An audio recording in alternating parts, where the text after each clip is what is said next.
Hello guys, আসসালামু আলাইকুম। Welcome to my new video. আজকের ব্লগটা হচ্ছে নতুন একটা রেসিপি নিয়ে। বাঁশ গাছ থেকে বাঁশ কেটে ছোট ছোট করে ফেললাম, বাঁশ কাটাও শেষ। এখন বাজারে যাচ্ছি কেনাকাটা করার জন্য। ঘরের পাশে যেহেতু দোকান নেই, সে বাজার থেকে কেনাকাটা শেষ করে ঘরে এসে প্রথমে মুরগিটা জবা করে মুরগির পিসগুলি ছোট ছোট করে ফেলতেছি। আলুগুলি চামড়া ফেলে দিয়ে আলুগুলি সাফ পরিষ্কার করে ফেলতেছি। তারপর সুন্দর করে মুরগির গোস্তগুলি ধুয়ে ফেলবো। পেঁয়াজ, আদা, রসুন সবকিছু বাটা শেষ। সবকিছু পরিমাণ মতো দিয়ে ফেলবো। এই রেসিপিটা হচ্ছে ব্যাম্বু বিরিয়ানি। এই ব্যাম্বু বিরিয়ানি তৈরি করা আমার একদম প্রথম অভিজ্ঞতা, সেই জন্য ভাবতেছি আপনাদের কাছেও শেয়ার করি আমার এই রেসিপিটা। কার কেমন লাগতেছে অবশ্যই কমেন্ট বক্সে এসে বলে যাবেন।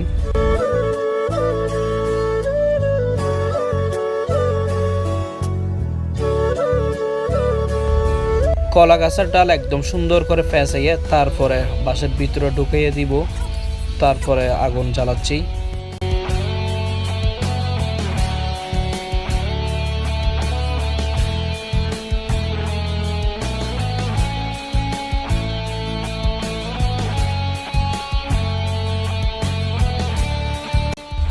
সবকিছু তৈরি করে এখন আগুনে দিয়ে দিচ্ছি। আপনারা তো দেখতে পারতেছেন।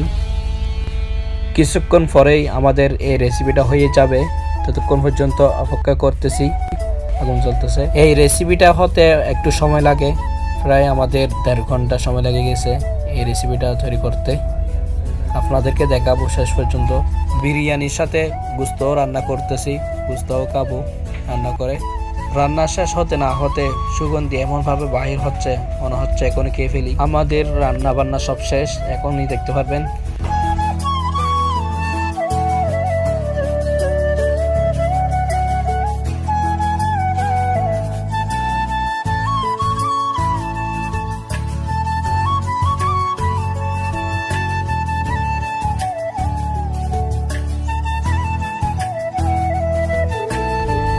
আমাদের এই রেসিপিটা কার কেমন লেগেছে অবশ্যই কমেন্ট বক্সে বলে যাবেন।